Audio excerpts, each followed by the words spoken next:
guest mode Yes. is one of the most horrific experiences I've ever had in technology ever. Okay, It's so explain to people awful. what you're talking about there. Oh, wait. So someone else wants to use the Vision Pro, which guess what? You get a Vision Pro. Everyone wants to try the Vision Pro. Yeah. This is how I have to go about doing it. Now, it's worse for me because I have lens inserts, but let me walk you through it.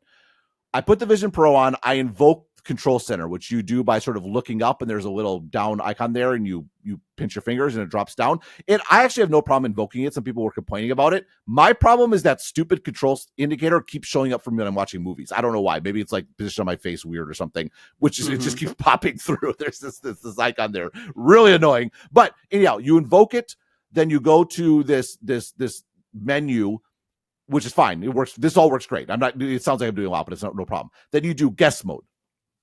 So you invoke guest mode. It says, do you want to give access to all your data and all your apps or whatever? Because it's just logging in basically to your account. So I said, yes, it's mostly my family and stuff like that. And then it says, okay, pass it to someone else within 5 minutes, or take out your lenses and pass it within 5 minutes. So I have to take out my lenses because they're my prescription, which is very nasty. And they put it on. And then they have to go through the whole onboarding experience. They have to scan their hands. Then they have to do the eye thing where you're looking at the 6 dots around in a circle 3 different times. And then they can use the Vision Pro. So the first time we're doing it, I had it to someone. They lift up the Vision Pro to kind of rub their eyes. And they put the Vision Pro back.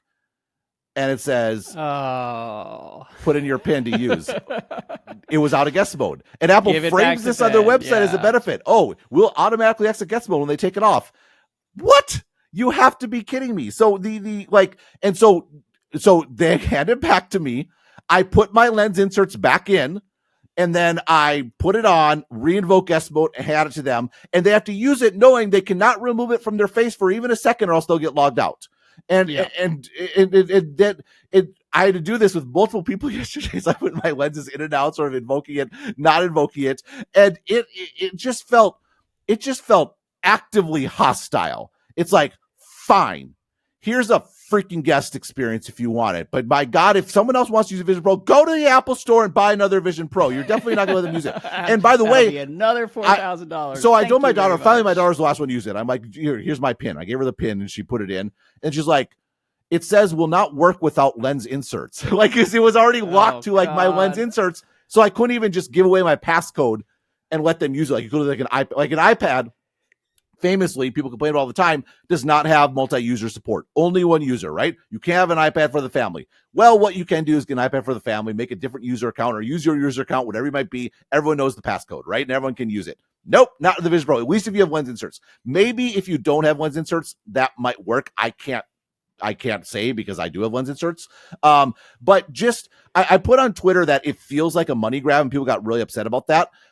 I said feels like. I'm not saying it is a money grab. Like, iOS has always been a single user operating system. Now, there is a school version that does have multiple accounts, XYZ, but we'll set that aside. It's always been a single user operating system. And people have complained about this for years. And there is, no question, a financial incentive for Apple to have everyone buy their own device because they make money on the device, right? Not on sort of like services.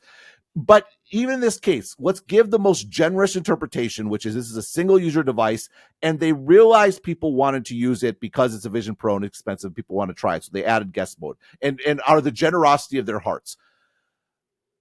I'm sorry, it does not feel generous. It feels spiteful. It feels like they hate you for wanting to offer. I cannot overemphasize how hearing you describe it made me angry. Like, it felt bad because you're there and you already feel like kind of a jerk because you have a super expensive Vision Pro and no one else does, right? And you're like, oh, of course I'll let you try it.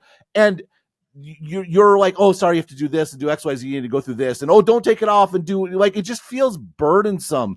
And like, you feel almost embarrassed handing it off. And that's leaving aside the fact that, oh, I want to go on a trip and maybe like, I want to go out and my wife wants to stay and watch a show. Can't do that because if she takes it off her face, it's done. Can't use it anymore. Yeah. It just feels, again, I understand the incentives. Like they didn't have anybody test it and say, oh, this is going to be phenomenally inconvenient for every single person who uses it. It is Apple's incentive that everyone buy their own Vision Pro. That's how the business model works. And if that was not the motivation to be so hostile and spiteful, they should have been cognizant that a lot of people will think that because that is their incentive structure, and they needed to be extra sure to, I think, not give that impression, and maybe it's time limited, right? Like for an hour or even 50 seconds would be better, right? It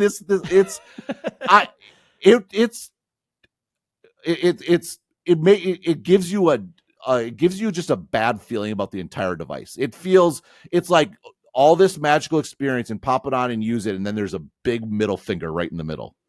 Yeah, no, I hear you. And look, I was mad on your behalf because I can imagine 10 years from now, if I bring home a Vision Pro, the first thing my son is going to do is going to be like, oh my gosh, can I try it? And even when I was at the Apple store today, I watched like the Super Mario Brothers demo, and I remarked to the lady who was helping me through the demo, I was like, my toddler son would love that. That would be like heroin for him. And she was like, do not put a Vision Pro headset on a toddler. I think it's actually bad for them. Well, not just that, but I think that VR is actually bad for your eyes if you're still developing. It was bad for my eyes. Yeah. I definitely would not put it on a toddler. So I mean, the fundamental challenge with VR generally is that your eyes are focusing on something that's an inch in front of them, and it's trying to project video that your mind thinks is like many feet away. That's just a fundamental challenge that's always gonna be hard to fix. Magic Leap was actually trying to fix this with like changing the focus points based on where it was. But it's not good for kids. But it made me feel bad about having a Vision Pro in the house, because the reality is I'm not going to sit down and set up for my kids every single time. I can't, apparently, if I have lens inserts, I can't do that. It makes me want to reset it and just I will bear the cost of I'll wear contacts all the time so that everyone can use it. But then I'm not going to use it because I don't wear contacts hardly at all anymore. Like it made me feel like a bad parent for even bringing this into the house, given the reality of that's why I wanted to make sure that we mention it. Is hearing you describe it, I was then imagining basically every single family that brought home a Vision Pro probably experienced some version of what you went through, which is every other member of the family wants to check it out because they're curious and they've heard this is the future and it's incredible. Sorry, honey, I spent $3,500 and it's mine only. Yeah, it's going to be incredibly cumbersome. And if you do want to take it off for just a second to adjust your eyes or rub your eyes or something, then we'll have to start back from square one. And it's just, it's an example of friction that exists today, and there's just a lot of different aspects of the experience that are more cumbersome. No, I'm telling you, Apple right now, like I am going to grant you some leeway that no one was really testing this or focused on it, and maybe it was actually a heavy lift to add. No, hear me out. Maybe it was a heavy lift to add this to an operating system that is fundamentally single account.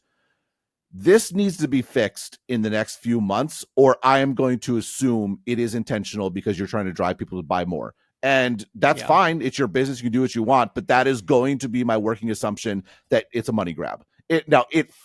I qualified it on Twitter right now. It feels like a money grab. I'm going to say it categorically is one if it's not better in the next few months. It's horrible. I'm upset right now.